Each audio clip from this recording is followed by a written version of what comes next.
حضور ہماری طرف سے دو تین چھوٹے چھوٹے سوالات ہیں. ہاں جی سوال کریں. حضور پہلا سوال محترمہ امت الرشید قمر صاحبہ کی طرف سے ہے کہ جب احمدیت مغربی اقوام میں پھیلے گی تو یورپ اور امریکہ کا رد عمل کیا ہوگا؟ یورپ اور امریکہ کا رد عمل کیا ہوگا؟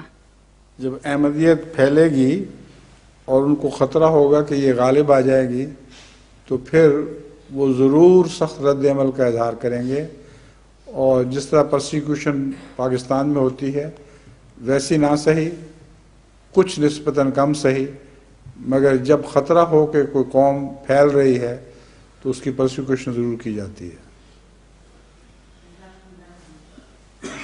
دوسرا سوال جبر یہ سے ہے اس کو روکنے کی کوشش کرتے ہیں.